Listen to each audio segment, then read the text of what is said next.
नमस्कार, मैं हूं सोनिया और आप देख रहे हैं कार्यक्रम आध्यात्मिक ज्ञान चर्चा। तो आइए शुरुआत करते हैं कार्यक्रम की और जानते हैं विचार जगत गुरु तत्वदर्शी संत रामपाल जी महाराज बनाम परम पूज्य संत महामंडलेश्वर स्वामी ज्ञानानंद जी के विचार। महाराज जी, हमने सुना है कि ब्रह्मा, विष्णु और महेश भी किसी और की साधना करते हैं। ब्रह्मा, विष्णु, महेश सृष्टि के उत्पत्ति करता या सीधे शब्द कहें करता, भरता, हरता के रूप में वो हैं। और मूल क्योंकि परमात्मा है तो इसलिए ब्रह्मा, विष्णु और शिव भी उस भगवान की आराधना करते ही हैं। तो ये थे स्वामी ज्ञानानंद जी के विचार।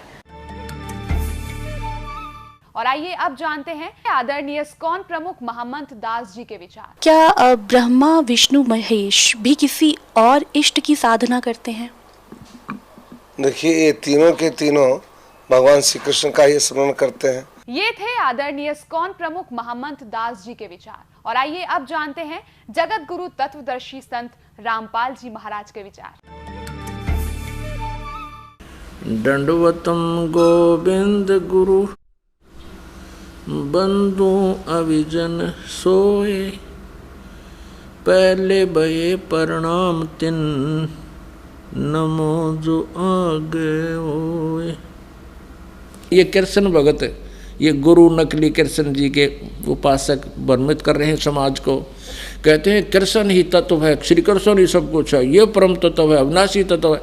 और फिर उसे प्रश्न किया, क्या ब्रह्मा विष्णु महेश नासवान है? हाँ, ब्रह्मा विष्णु महेश का जन्म मृत्यु तो नहीं कह सकते, स्वर्ग के बाद फिर उनका पूर्ण परमात्मा में विलीन हो जाते हैं और फिर स्वर्ग के बाद वापस आ जाते हैं। फिर प्रश्न किया कि ब्रह्मा विष्णु महेश किसकी साधना करते हैं? कहते हैं उस पूर्ण परमात्मा की साधना करते हैं। अरे विष्णु जो पूर्ण परमात्मा की साधना करते हैं तो फिर अखिल ब्रह्मांड का नायक क्यों हो गया यूँ? और यहाँ चौथे अध्याय के 34वें श्लोक में जो एंड वेंड कर रहे हैं, बुआ बाई बक रहे हैं कि कृष्ण ही तत्व है, तत्व ही परमात्मा है, कृष्ण ही अविनाशी है, तत्व ही अविनाशी है। परमात्मा कहते हैं सटदल उआ बाई बकदा, ये उआ बाई बकते इनको कोई ज्ञान नहीं है, भ्रमित करें, पूरे मानव समाज को बर्बाद करें।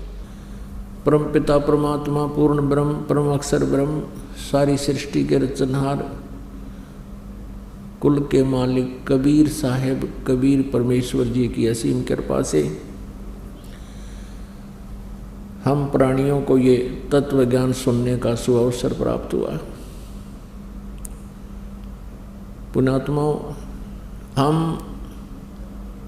एक भयंकर रोग से ग्रस्त हैं।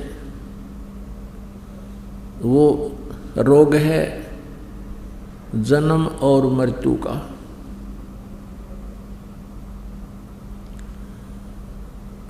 और इस रोग से कोई भी नहीं बचा है, इस 21 ब्रह्मांड में रहने वाला प्राणी।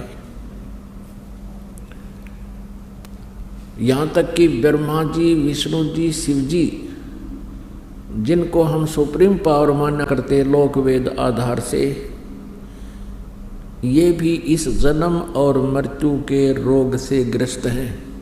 इनको भी ये दीर्घ रोग यथावत है। पुण्यात्माओं, विशेषकर पवित्र हिंदू धर्म के जो श्रद्धालु हैं वो श्री ब्रह्मा जी, श्री विष्णु जी, श्री शिव जी के ऊपर इतने आरूढ़ हो चुके हैं। इन अज्ञानी संतों के द्वारा लोक वेद सुनाए जाने के कारण कि ब्रह्मा जी, विष्णु जी, शिव जी ये अजरो अमर हैं, इनकी जन्म मृत्यु नहीं होती, ये सर्वेश्वर हैं, महेश्वर हैं। ये बिल्कुल गलत है। इनकी जन्म मृत्यु होती है, ये भी इस दीर्घ रोग से ग्रस्त हैं। आपको प्रमाण देते हैं। पुण्यात्माओं, एक ऐसा ये कुनीन टाइप ज्ञान है, ये तत्व ज्ञान, और इसको बच्चे जो होते हैं जीभ पर रखते ही थूक देते हैं। तो उसके लिए क्या करते थे, थोड़ी सी बूरा मिला करके बच्चे को वो कुनीन का चूर्ण बना करके तो वह गटका दिया करते हैं। फिर वो कुनीन अंदर जाने के बाद अपना पूरा काम करेगी। तो अब थोड़ी सी बूरा खिलाते हैं, क्योंकि ये जो दास ने कहा कि ब्रह्मा जी, विष्णु जी, शिव जी ये नासवान हैं, इनकी जन्म मृत्यु होती है, ये भी इस जन्म मृत्यु के दीर्घ रोग से ग्रस्त है। तो ये तक कुनीन है। अब थोड़ी सी बूरा खिलाते हैं, अब थोड़ा सा शुगर खिलाते हैं आपको, और शुगर के साथ ये कुनीन आसानी से गले उतर जाएगी। जिन सदग्रंथों को पवित्र हिंदू धर्म सर्वधार्य मानता है, उन्हीं सदग्रंथों में यानी इन भगवानों की जीवनी में ये विद्यमान है। अब देखिएगा श्रीमद् देवी भागवत, सचित्र मोटा टाइप, केवल हिंदी, गीता प्रेस गोरखपुर से प्रकाशित है। ये इसके संपादक कौन हैं? हनुमान प्रसाद पोदार, चिमनलाल गोस्वामी। प्रकाशक एवं मुद्रक हैं गीता प्रेस गोरखपुर, गोविंद भवन कार्यालय, कोलकाता का संस्थान। इसके 123 पृष्ठ पर देखिएगा। इस पवित्र सदग्रंथ के इस उल्लेख से कितना स्पष्ट होगा। तीसरा स्कंद श्री देवी भागवत। अब यहाँ विष्णु जी अपनी माता दुर्गा यानी अष्टंगी की स्तुति करते हुए क्या कह रहे हैं? तुम शुद्ध स्वरूपा हो, ये सारा संसार तुम ही से उद्भासित हो रहा है। मैं ब्रह्मा और शंकर हम सभी तुम्हारी कृपा से विद्यमान हैं। हमारा आविर्भाव और तिरोभाव हुआ करता है। हमारा तो आविर्भाव माने जन्म और तिरोभाव माने मृत्यु हुआ करता है। केवल तुम ही नित्य हो, जगत जननी हो, प्रकृति और सनातनी देवी हो। ये प्रकृति शब्द याद रखना है, दुर्गा को कहते हैं प्रकृति भी। जो श्रीमद् भगवत गीता जी अध्याय नंबर 14 के श्लोक नंबर 3, 4, 5 में ये प्रकृति शब्द वहाँ इस दुर्गा के लिए ही है कि प्रकृति से उत्पन्न तीनों गुण, रजगुण ब्रह्मा, सतगुण विष्णु, तमगुण शिव जी। तो यहाँ स्पष्ट हो गया कि ब्रह्मा, विष्णु और शंकर यानी शिव जी, इनकी जन्म और मृत्यु होती है। भगवान शंकर बोले, देवी यदि महाभाग विष्णु तुम्ही से प्रकट हुए हैं तो उनके बाद उत्पन्न होने वाले ब्रह्मा भी तुम्हारे बालक हुए, यानी से सिद्ध है दुर्गा से इनका जन्म हुआ है। फिर मैं तमोगुणी लीला करने वाला शंकर क्या तुम्हारी संतान नहीं हुआ? अर्थात मुझे भी उत्पन्न करने वाली तुम ही हो शिवे।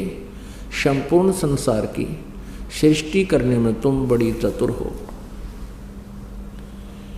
इस संसार की सृष्टि, स्थिति और संहार में तुम्हारे गुण सदा समर्थ हैं। उन्हीं तीनों गुणों से उत्पन्न हम यानी ब्रह्मा, विष्णु एवं शंकर नियमानुसार कार्य में तत्पर रहते हैं। तीनों गुणों रजगुण, सतगुण, तमगुण, रजगुण ब्रह्मा जी, सतगुण विष्णु जी, तमगुण शंकर जी, ये भी सिद्ध हो गया। हमारे पवित्र सदग्रंथ जो इनकी जीवनी है भगवानों की, उस जीवनी में स्पष्ट है कि ये नासवान है, ये स्वयं स्वीकार करते हैं हमारा जन्म मृत्यु होता है, हम अविनाशी नहीं हैं। अब इनका पिता कौन है? क्योंकि माता वाला कंसेप्ट तो क्लियर हो गया। अब इनका पिता कौन है? ब्रह्मा, विष्णु और शिव का। ये काल रूपी ब्रह्म है। इसके लिए भी आपको थोड़ा सा कंसेप्ट क्लियर करते हैं। अब देखिएगा श्री शिव पुराण, गीता प्रेस गोरखपुर से प्रकाशित है। श्री संक्षिप्त श्री शिव पुराण, सचित्र मोटा टाइप, केवल हिंदी, संपादक हनुमान प्रसाद पोदार और प्रकाशक में मुद्रक हैं गीता प्रेस गोरखपुर, गोविंद भवन कार्यालय, कोलकाता का संस्थान। इसके 98वें पृष्ठ से हम पढ़ेंगे। ये रुद्र संहिता, संक्षिप्त शिवपुराण 98 पृष्ठ 98वें पृष्ठ पे, यहाँ देखिएगा नीचे। अपने पुत्र नारद की यह बात सुनकर लोक पितामह ब्रह्मा वहाँ इस प्रकार बोले। ये अध्याय 5 समाप्त हुआ। रुद्र संहिता का 6ठे अध्याय में ब्रह्मा जी ने कहा, ब्रह्मन देव शिरोमणे, तुम सदा समस्त जगत के उपकार में ही लगे रहते हो। तुमने लोगों के हित की कामना से बहुत उत्तम बात पूछी है। जिस समय समस्त चराचर जगत नष्ट हो गया था, सर्वत्र केवल अंधकार ही अंधकार था, बस उस समय तत्सद ब्रह्म इस श्रुति में जो सत सुना जाता है एकमात्र वही शेष था। ये आपने 99 पृष्ठ पर पढ़ा। अब 100 पृष्ठ पर देखते हैं। ये 100 पृष्ठ पे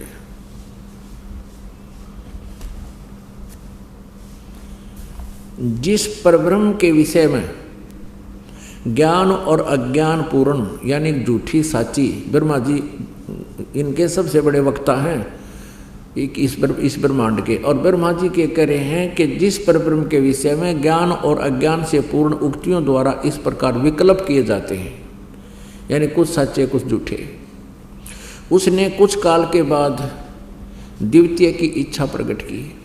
उसके भीतर एक से अनेक होने का संकल्प उदित हुआ। तब उस निराकार परमात्मा ने अपनी लीला शक्ति से अपने लिए मूर्ति की कल्पना की। अब ये काल कहता है मैं अपने वास्तविक रूप में किसी के सामने नहीं आता, अपनी योग माया से छुपा रहता हूँ, ये मेरा अटल घटिया नियम है। तो ये क्या करता है, किसी को ब्रह्मा रूप में, किसी को विष्णु रूप में, किसी को शिव रूप में दर्शन कर देता है। यहाँ देखना, जो मूर्ति रहित परम ब्रह्म है उसकी मूर्ति भगवान सदाशिव हैं। अर्वाचीन और प्राचीन विद्वान उन्हीं को ईश्वर कहते हैं। उस समय एकाकी रहकर स्वेच्छा अनुसार विहार करने वाले उन सदाशिव ने अपने विग्रह से स्वयं ही एक स्वरूप भूता शक्ति की सृष्टि की, जो उनके अपने श्री अंग से कभी अलग होने वाली नहीं थी। उस पराशक्ति को प्रधान प्रकृति गुणवती माया बुद्धि तत्व की जननी तथा विकार रहित बताया है।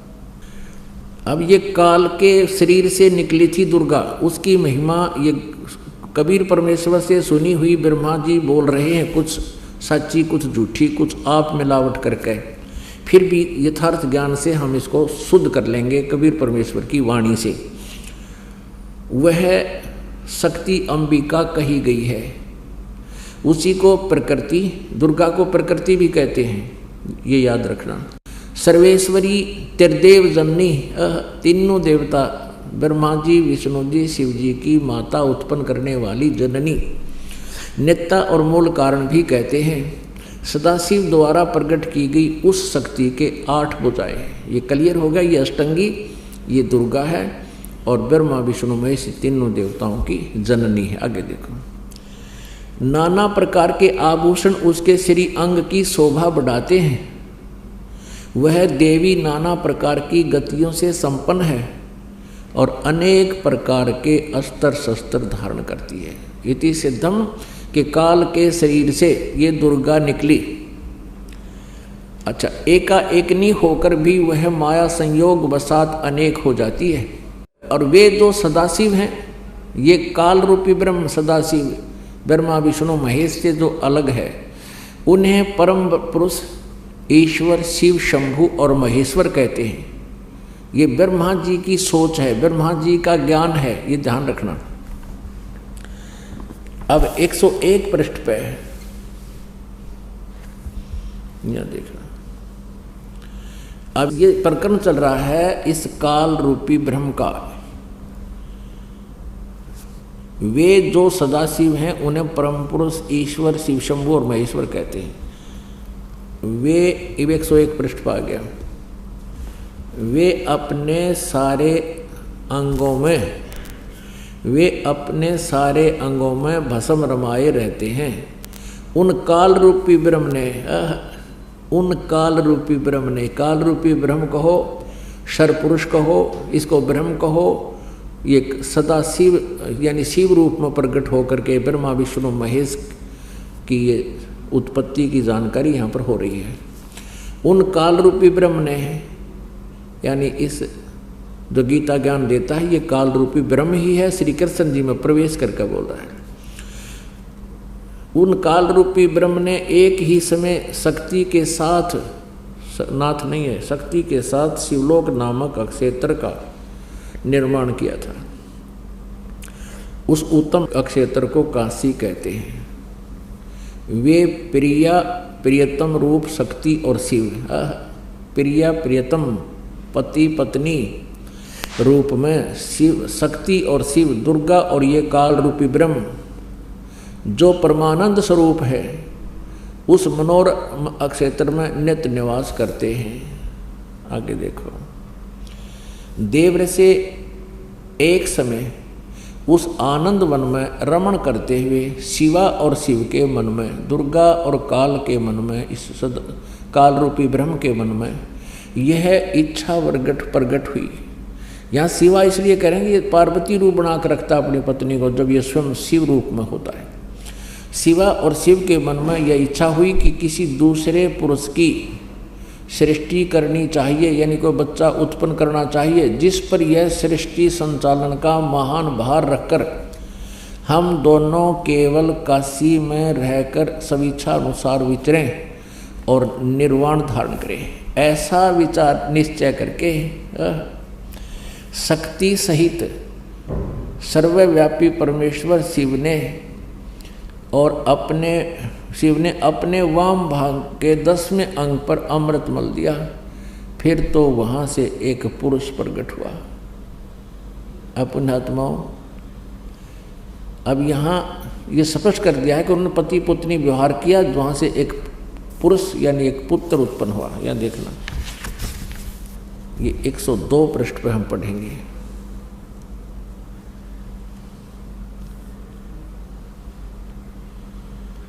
शिव ने कहा, वत्स, वो उत्पन्न हुए पुत्र को ये काल कहता है, सदा शिव भी कहो, इसको काल रूपी ब्रह्म को, क्योंकि ये शिव रूप में वहाँ प्रगट है, खड़ा है।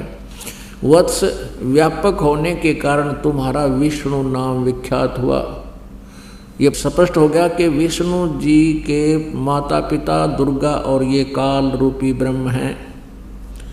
और इसी प्रकार यहाँ देखो, ब्रह्मा जी कहते हैं, ये अध्याय नंबर 6 समाप्त हुआ रुद्र संहिता का। 7वें में ब्रह्मा जी अपनी उत्पत्ति बता रहे। ब्रह्मा जी कहते हैं देव से,